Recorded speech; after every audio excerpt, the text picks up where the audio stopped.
It is really, really long. It's actually down to my butt crack, honestly. Hello and welcome back to my channel. My name is Alex and I have ridiculously long hair.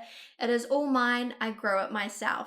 I have had long hair the majority of my life, but this is the longest I have personally ever grown my hair. Now I am growing it to donate, and when people ask me what the goal is I want my hair to be so long that people wonder which cult I'm in. And because I'm not a hairdresser, I think I'm actually the best person to give you advice, because the most common advice you will get from a hairdresser is the best way to grow your hair is to get a trim every 6 to 8 weeks. Now, the reason why that's a little bit problematic is probably because it will take you 15 years to get long hair with that strategy. Yes, it will be super duper duper healthy, but it is the slowest way to get long hair. Your hair does not grow faster when you trim it. If a hairdresser tells you that, they need to go back to school. The reason why is, like anywhere else on your body, when you shave your legs, when you shave your armpits, when you cut your hair right down here, it doesn't go, oh no, I need to grow really fast. This is dead. It doesn't know that you cut it. What a trim does is it cuts off anything that was probably about to break anyway, so that the breakage doesn't continue up the shaft and then break off higher up. So it's kind of about catching breakage early so that it doesn't do more damage. Now your hair grows roughly 1 inch every 2 months, or half an inch every month. If you get a haircut every 6 to 8 weeks, and in that haircut you're getting about 1 inch taken off, or let's say 75% of 1 inch, you are left with no progress or 25% of 1 inch progress. I don't know what math I'm trying here, but basically your hair wouldn't, at the end of the year, you would probably have this much longer hair if you go with that hairdresser strategy. Now, instead, what you want to do is you want to limit your cuts to 2 or 3 times a year. Now, you can only do this if your hair is in relatively healthy condition or average condition. Now, one of the main reasons why your hair probably isn't growing is because you are self-sabotaging at home constantly and you just don't know that you're doing it.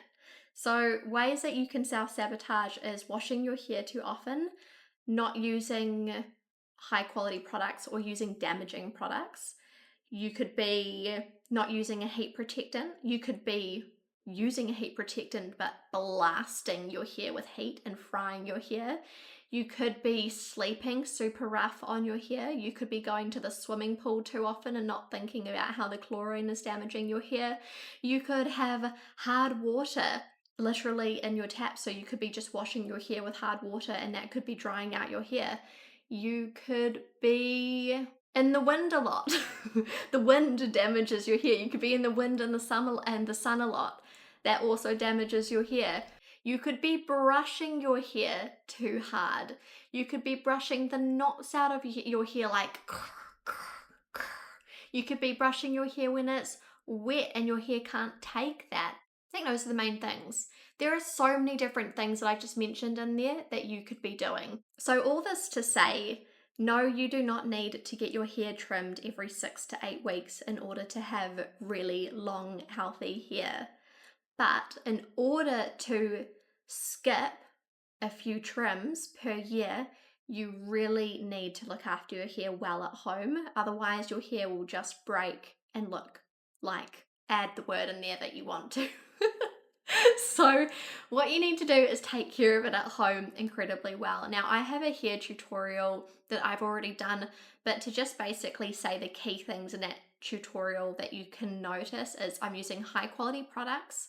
I wash my hair 1 to 2 a week max, and I'm using a heat protectant, and I'm using really deep conditioning treatments on my hair. I take looking after the shafts and my ends very seriously because breakage happens here. So you really want to make sure that the ends of your hair are in really good condition. So keep them, like, focus your heat protectant on the shafts of your hair. Make sure that the ends are really protected, and be gentle with your hair. Be very, very gentle with your hair. And over time, with not getting your hair trimmed as often and with looking after your hair really, really well at home, your hair should be growing like a weed. We do have to address one thing in here, which is the genetic component to hair. Now, there are some people who say, my hair doesn't grow past a certain length. Now, in most people's circumstances, I don't think that's true. I think that it's self-sabotage. But in some people's circumstances, I do think that's true. Now, I've got no science to back me up here, but you know how dog breeds and cat breeds and just furry animals in general, and how some of them have really, really long hair and some of them have short hair, and it just grows to a certain length and then it falls out? I think that that's the same with humans, and that makes sense to me. The reason why it makes sense to me is because my sideburns don't grow past this length. So I've got this baby hair around my head and it doesn't grow past a certain length. And so I think that it is possible that some people's hair just actually doesn't grow. But the only way for you to find out is to treat your hair like an absolute princess and just see what happens. So to take my advice very seriously. So that's the genetic component. The other component is the fact that you really need to eat quite well. I will say that when I was vegetarian, I think my hair was actually healthier. So I eat meat and fish now and dairy, but previously I was vegan and then vegetarian. I do think my hair was better then. It is worth mentioning that that was also when I was on the pill. So I was on the pill for a decade and I came off it about 3 years ago. You can do your own research into that, into why you might come off it. But I do think that the extra estrogen or extra progesterone, whichever one it was, did make my hair a little bit thicker and darker, and that has been really interesting. My hairdresser actually noticed that my medication had changed because he could see the demarcation in my natural hair growing out of my head. So that is to say, medication can have an impact on your hair and how it grows, and my hair drastically changed color. Now, next thing that I want to say is hard water. Now, I used to live in a brand new high-rise that was really close to the waterways. Now, and for the last year and a half, I've been living in some very, very old suburbs, and I do think that hard water has had an impact on my hair. So I do think that my hair was also healthier when I had less hard water, softer, newer water. So limescale can have a real impact on your hair and its breakage. So what you can do if you're in a country or a town that has hard water is swap out your shower head and put a hard water filter on it. That can have a really big impact on the condition of your hair when you improve the water quality that you're showering with. So definitely something to look into. I'm personally going to be making a swap of my shower head as soon as budget allows. There are many on Amazon, but I want to see what quality I can get, and then I will have recommendations in the future. Now, last but not least, when it comes to hair, I do want to say the most important thing is patience. Now, patience is a virtue. It's a great one. And in order to have long hair, you need to stop having midlife crises. You really do. You need to stop seeing a short hair trend and going, you know what, I'm having a bad day, let me make an appointment at the hairdresser, because you're sabotaging yourself. As soon as you see Hailey Bieber getting a cute little bob, you're like, I think I should have a cute little bob. What would I look like with a cute little bob? I really think I should do it. Do you think I should do it? And then your friends are like, yeah, girl, go girl, get your hair cut. Cut off all those memories. You've got this. You should do it. And you know what? That's just sabotage. If you want to have really long hair, you need to be able to have patience and be able to, instead of cutting your hair when you go through a hard time, not taking it out on your hair, because it's so much fun to take it out on your hair and then a couple of months later you go, why did I do that?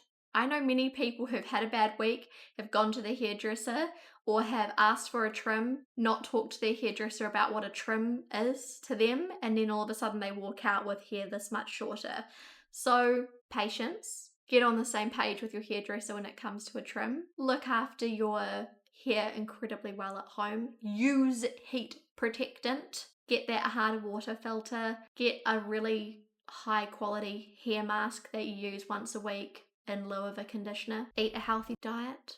Look at your medications, see if they've got a side effect which might be causing hair loss or hair thinning. Do not fry your hair. If you're cooking your roast at 150, you're really frying your hair over 200. So just be really careful with that heat. And yes, of course, stop having a midlife crisis and attacking your hair. I do think it's worth it. I think it's fun. When you get really long hair, it can feel quite princessy. It's just uncommon. I personally really like how it looks, honestly. I think that it's really feminine. I think that it's worth it. Now I could talk about long hair forever, so I better conclude this video at some point. Thank you so much for watching. I have every single product that I have used and recommend in my Amazon store, so definitely have a look there. I hope that you have enjoyed this video. If you did like it, feel free to subscribe, and I will see you in my next one. Bye! No one has asked me which cult I'm in yet, and that is like so sad. No one's even tried to recruit me either. I'm primed, I'm ready, just give me the outfit, I've got the hair.